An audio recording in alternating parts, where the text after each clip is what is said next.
আমাদের নৌকা এই তো সামনে রয়েছে, এখান থেকে আমরা আসছি, এসে এই তীরে নামলাম এবং ঘুরে ঘুরে দেখব এই নদীর চরটি। এই নৌকাতে কিন্তু আমাদের যারা অভিযাত্রী রয়েছেন তারা এখনও অনেকেই এখানে অবস্থান করতেছেন, আর কিছু অভিযাত্রী চরে নেমে চরটি পরিদর্শন করতেছেন। এখানে রয়েছে আমার কাকা। তো ওই দিকটা দেখতে পাচ্ছেন বড় বড় মালবাহী ট্রলার এই নদীর বুক চিরে চলে যাচ্ছে। এই চরের এই সরু পথ ধরে হাঁটতে হাঁটতে আপনারা এখানে একটি টিউবওয়েলের দেখা পেয়ে যাবেন। এই নদীর চরে যারা বসবাস করে তাদের জন্য কিন্তু এই সুপেয় পানির ব্যবস্থা। এখানে কিন্তু দারুণ ঠান্ডা পানি পাওয়া যায়, মিষ্টি পানি। তো আমরা এখান থেকে সামনের দিকে যাব এবং এই নদীর চরটি ঘুরে ঘুরে দেখব। এই নদীর চরে কিন্তু একটা সময় ফসল করেন এলাকার চাষিরা। এগুলো হচ্ছে ভুট্টার গাছের শিকড়। এখানে ফসল ছিল, এই মুহূর্তে নাই, ফসল কেটে নেওয়া হয়েছে। ওদিকে দেখতে পাচ্ছি একটা ডেঙ্গি নৌকা প্রবল বেগে ছুটে যাচ্ছে সামনের দিকে। নৌকাটি মূলত সামনের যে হাঁসের খামার রয়েছে সেই হাঁসের খামারের। এখানে দেখতে পাচ্ছি আমাদের অভিযাত্রী যারা রয়েছেন তারা এই চরটি ঘুরে ঘুরে পরিদর্শন করতেছেন। তো আমরা সামনে পেয়ে গেছি মিলন ভাইকে। মিলন ভাইয়ের কাছ থেকে এই নদী, হাওর এবং চর সম্পর্কে কিছু তথ্য জানবো। তো মিলন ভাই, আপনি তো এখানে আসছেন, ঘোরাঘুরি করছেন, কেমন উপভোগ করলেন? প্রিয় দর্শক, আপনারা তো অবশ্যই অবগত আছেন, আমরা এখানে প্রায় সময় আসি, যেহেতু বাজিতপুর এবং কৈলাক, এখানে আমরা যেখানে আসি এইটা হলো ওরিহান্দার চর। আর এই হাওয়ারের নাম হলো আপনার এই যে আউনি বলে, আউনির গাং এবং আউনির চর। তো এখানে এই 6 মাস শুকনা থাকে আর 6 মাস ভরপুর পানি থাকে। এই পানির সময় বিভিন্ন জায়গা থেকে এখানে ওরিহান্দার চরের মধ্যে ঘুরতে আসে প্রিয় দর্শক। আর 6 মাস যখন পানি শুকায় যায় তখন এখানে ধান ক্ষেত করে প্রচুর ধান এখান থেকে উৎপন্ন হয়। তো আপনারা অবশ্যই এখানে যদি মন চাই ঘুরতে আসবেন। এই জায়গা থেকে কিন্তু এই পাশাপাশি এখানে ছাতির চর আপনারা ওইখান থেকে ওই চরের থেকে ছাতির চর যেতে পারবেন।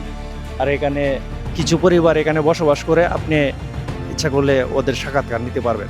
ঠিক আছে, ধন্যবাদ। আপনাকে ধন্যবাদ। তো আমরা এই বিস্তীর্ণ প্রান্তরে নদীর মধ্যবর্তী স্থানে যেই চরটি অবস্থিত, এইখানে ঘুরতে ঘুরতে একটি বসতি দেখতে পাচ্ছি। এটা হচ্ছে একটা সিজনাল বসতি।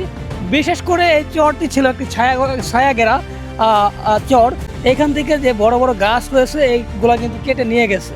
এই গাছগুলো কেটে নেওয়ার ফলে কিন্তু এটা গাছ শূন্য হয়ে যাচ্ছে এবং রৌদ্রের তাপ এখানে প্রখর মনে হয়। আপনারা দেখতে পাচ্ছেন এখানে যেমন গাছ কাটা, এ পাশেও রয়েছে গাছ কাটা, ওই সামনের দিকেও আপনারা দেখতে পাচ্ছেন গাছ কাটা। যদি এই গাছগুলো এখানে থাকতো তাহলে এই চরটা ছায়া ঘেরা শান্ত অবস্থায় থাকতো, ঠান্ডা পরিবেশে যে কেউ এসে এখানে পিকনিক বা বনভোজন করতে পারতেন। ওই সামনের দিকে আমাদের সহযাত্রী যারা আছেন তারা ফুটবল খেলতেছেন, একটু বিনোদনের জন্য এখানে তারা এসেছেন, তারা ফুটবল খেলতেছেন। আপনারা চাইলে এখানে আসতে পারেন, পরিবার নিয়ে বনভোজন করতে পারেন, ঘুরে যেতে পারেন এই আউনির চর। অন্যদিকে দেখতে পাচ্ছি চরের মধ্যে রয়েছে কিছু পাট খড়ি। এখানে মূলত পাটের চাষ হয়। এই পাট চাষ করার পরে নদীর পানিতে পাট পচিয়ে পাটের আঁশ উৎপাদন করা হয়। পাশাপাশি পাট খড়ি লাকড়ি হিসেবে এখানে শুকানোর জন্য দেওয়া হয়েছে।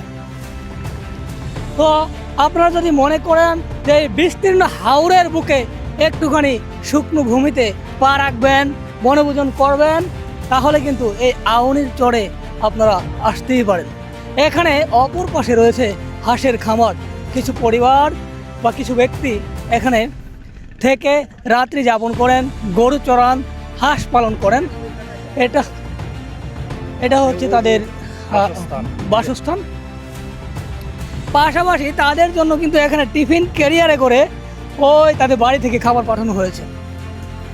তো আমরা এখন দেখব হাঁসের খামার। নদী থেকে খাবার খেয়ে সন্ধ্যার সময় এই চরে এসে হাঁসগুলো বিশ্রাম নেয়। এই হাঁসগুলোকে পাহারা দেওয়ার জন্য মূলত এই মানুষগুলো এখানে থাকেন এবং এই হাঁসের পরিচর্যা করেন। তো এই হাঁসগুলো কি সারাদিন নদীতেই থাকে? এই আগে ছিল ছাড়া ছিল, এখন আবদ্ধ অবস্থায় সম্পূর্ণ হাঁস থাকে। যখন পানি শুকিয়ে যাবে তখন আবার সাইডে দেব। তো এখন তো পানির মধ্যে ছাড়েন না, কারণ কি? এখন পানিতে খাবার নেই তো। খাবার নেই, না। এখন আপনারা হচ্ছে কিনা খাবার দিয়ে। হ্যাঁ জি, কেনার খাবার দিয়ে রাখতেছি। হাঁস পালার হচ্ছে সিস্টেম, এখানে হাঁস পালার সিস্টেমে হচ্ছে আপনার 6 থেকে 7 মাস হচ্ছে মাঠে ছাইরা পালন করা যায়। আর হচ্ছে যতক্ষণ সময় পানি থাকে, আপনার ধরেন 4 মাস সময় পানি থাকবে, 4 মাস সময় হচ্ছে আবদ্ধ অবস্থায় নিজের হাতের খাবার দিয়ে হচ্ছে পালন করতে হয় আর কি। আচ্ছা আচ্ছা। এটা হচ্ছে, তবে আমাদের এইখানে গ্রাম অঞ্চলে হাঁস পালা লাভজনক মোটামুটি, আলহামদুলিল্লাহ। এখন পর্যন্ত যারা আছে মোটামুটি আলহামদুলিল্লাহ ভালো একটা অ্যামাউন্ট পাইছে, এবছরও ভালো লাভ হয়েছে। এগুলা কি একদম বাচ্চা অবস্থায় কিনে আনেন আপনারা? না, বাচ্চা অবস্থায় সবাই কিনে, যে ওই হাঁসগুলো হচ্ছে বাচ্চা অবস্থায় কেনা ছিল, জিরোর বাচ্চা, একদিনের বাচ্চা যেগুলো ওইগুলো ছিল। আর এইগুলো হচ্ছে অর্ধেক কিছুটাই বাচ্চা অবস্থায় ছিল, ওনারা বাচ্চা নিজে পালন করছে। এমন গ্রামে হচ্ছে ম্যাক্সিমামই হচ্ছে ডিম যখন আসে, ডিমের উপযোগী যখন হয় তখনই হচ্ছে হাঁস কিনে আনা হয়। আর খুব অল্প সংখ্যক খামারি আছে যারা হচ্ছে নিজেরা বাচ্চা এনে তারপর হচ্ছে ডিমের উপযোগী করে। তো ওই যে নৌকাগুলো, এগুলো কি আপনাদের? ওই হচ্ছে এই যে হাঁসের খাবার নিয়ে আসছে, ওই নৌকাটা হচ্ছে শামুক নিয়ে আসছে আর কি, হাঁসের খাবার দেওয়ার জন্য আপাতত। এখন তো হচ্ছে সম্পূর্ণ খাবার কিনা দিতে হয়, অতিরিক্ত পানি চলে আসার কারণে এখন হচ্ছে শামুক নেই। আর যখন পানি কমে যাবে তখন মাঠে ছেড়ে দিবে, তখন ওরাই ওদের খাবার নিজেরাই খোঁজা নিজে নিয়ে যায়। মন মতন আওয়াজ। এই যে এখন ওই যে ওনারা শামুক রাখতেছে হাঁসের খাবার দেওয়ার জন্য এখন।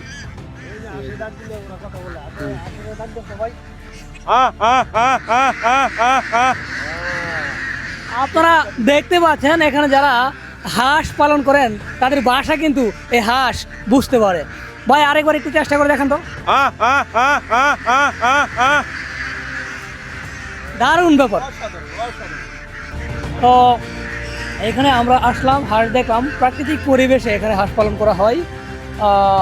ভাই আপনারা কি এখানে রাতের বেলা অবস্থান করেন? যে এখানে রাত্রি যাপন করতে হয়, কারণ হচ্ছে এই যে শিয়াল আছে, এই যে ওইখানে একটা শিয়াল মাত্র মেয়েরা ওইখানে রাখা হয়েছে।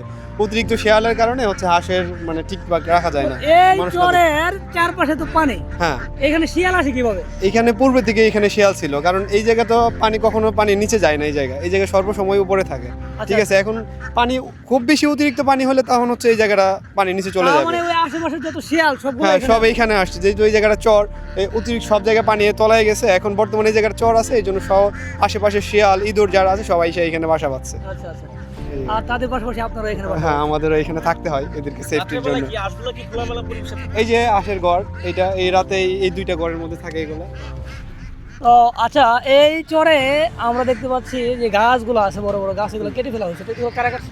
এটা হচ্ছে যাদের জমি, এটা হচ্ছে এইগুলো তো হচ্ছে সরকারি জমি না, এগুলো হচ্ছে ব্যক্তি মালিকানা মালিকানা। জমি। হ্যাঁ, তো যার হচ্ছে জমিতে এই গাছগুলো পড়ছে সে তো এখানে ফসিল করতে হবে। হ্যাঁ। তো ফসিল করার ক্ষেত্রে হচ্ছে উনি এই জায়গার জমিগুলো গাছগুলো কেটে পরিষ্কার দিয়েছে, করছে। পরিষ্কার করে উনি এখানে ফসল চাষাবাদ করছে। আচ্ছা, আর যে গাছগুলো কিন্তু বড় বড় গাছ ছিল। হ্যাঁ, বড় বড় গাছ ছিল, আর অনেক গাছ ছিল, এই যে যেমন দেখতে পাচ্ছেন যে অনেকগুলো গাছ কাটা, মানে আস্তে আস্তে হয়তো সবগুলাই কাটা তো ফেলবে। এখানে যদি কোনো পরিবার অথবা কোনো টিম বন্ধু বান্ধব মিলে নৌকা দিয়ে এসে তারপরে যদি পিকনিক করতে পারবে? অবশ্যই, এটা তো সবার জন্য উন্মুক্ত, যে যখন ইচ্ছা সেখানে আসতে পারে। এবং হচ্ছে যারা বিশেষ করে শহর থেকে আসে তাদের জন্য হচ্ছে এটা খোলামেলা মাঠ পাওয়াটাই তো ভাগ্যের ব্যাপার। তারা তো সহজে মাঠই পায় না খোলামেলা, সারাক্ষণ 4 সময় আবদ্ধ রুমের ভিতরে থাকে। এখন এখানে এসে যেমন এই যে আপনারা খেলাধুলা করতেছেন, আপনারা নিজেরাই তো যদি শহরে থাকেন তাহলে তো মাঠ পান না খেলাধুলা করার জন্য। কে? কি বলে? না, ওনাদের যদি এখানে ধরেন আপনার ক্ষতি হয়, ধরেন এই যে হাঁসের ঘর, নিজের ঘরের মধ্যে ক্ষতি হয়, হয়তো উনি বুঝতে পারে নাই বিষয়টা। তো তো আপনার সাথে কথা বলবো ভালো লাগলো। ধন্যবাদ, ধন্যবাদ আপনাকে। আল্লাহ হাফিজ। প্রিয় বন্ধুরা, আমরা ঘুরতে ঘুরতে যে জিনিসটা এখানে দেখতে পাচ্ছি সেটা হচ্ছে এটা হচ্ছে একটি বিস্তীর্ণ চর। এটা মালিকানা আছে, এটা কোনো সরকারি জমি নয়। এখানে একটা সময় মানুষ ফসল করে, আর একটা সময় এই জায়গাটা পতিত অবস্থায় থাকে। যেহেতু আশেপাশের জায়গা থেকে এই জায়গাটা একটু উঁচু, সেই জন্য আশেপাশের প্রাণী এবং মানুষ সবাই এখানে অবস্থান নেন। প্রিয় বন্ধুরা, সুন্দর সফর সুন্দর স্মৃতি, এই স্লোগানকে সামনে রেখেই আমরা আজকের মতো আমাদের এই সফর এখানে সমাপ্ত ঘোষণা করছি। সবাই ভালো থাকবেন, সুস্থ থাকবেন। পরবর্তীতে অন্য কোনো একটা ভিডিওতে আপনাদের সামনে কথা বলবো। আল্লাহ হাফিজ।